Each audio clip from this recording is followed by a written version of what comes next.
যারা কোরআন দিয়ে কথা বলে তারাই সত্য কথা বলেন, চোর বলেন ঠিক কিনা? এজন্য কোরআন সবসময় পড়তে হবে, কোরআন পড়তে হবে। একজন মহিলা, মহিষী নারী, তিনি কোরআন দিয়ে 40টা বছর কথা বলেছে। শুনবেন সেই গল্প।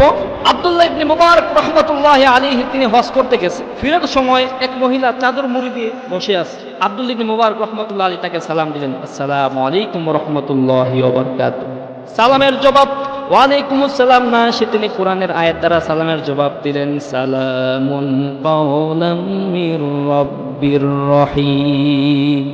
মহান আল্লাহ পাকের পক্ষ থেকে আপনার উপর রহমত নাজিল হোক। আব্দুল্লাহ ইবনে মুবারক রাহমাতুল্লাহি আলাইহি তিনি ওই মহিলাকে জিজ্ঞেস করেছেন, মা আপনি এখানে বসে আছেন কি কারণ, কি সমস্যা হয়েছে? তিনি কোরআন দিয়ে জবাব দিয়ে দিলেন, মাইয়ুদলিলিল্লাহু ফামা লাহু মিন হাদ।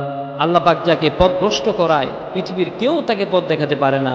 সুতরাং আমি আমার সাথী সঙ্গী নিয়ে এই মক্কা শরীফে আসছি হজ করতে, আমি তাদেরকে হারিয়ে ফেলেছি, রাস্তাও হারিয়ে ফেলেছি, এই কারণে আমি এখানে বসে আছি।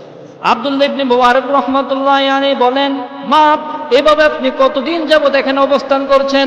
মহিলা কোরআন দিয়ে জবাব দেয়, সালাসালায়ালিন সাউবিয়া।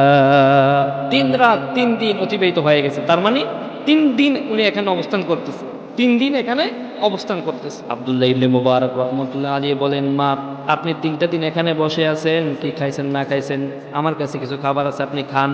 আব্দুল্লাহ মুবারক বললেন, আপনি কি খেয়েছেন?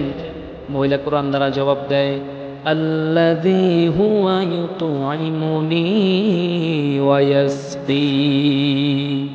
সে মহান আল্লাহ পাক আমার খাবারের বন্দোবস্ত করে দিয়েছেন। সুবহানাল্লাহ। আব্দুল্লাহ ইবনে মুবারক রাহমাতুল্লাহি আলাইহি বলেন, মা আপনি 3 দিন কি খাইছেন জানি না, আমার কাছে কিছু খাবার আছে, আপনি এটা গ্রহণ করেন। মহিলা তার সাথে সাথে কোরআনের জবাব দিলেন, ওয়া আনতা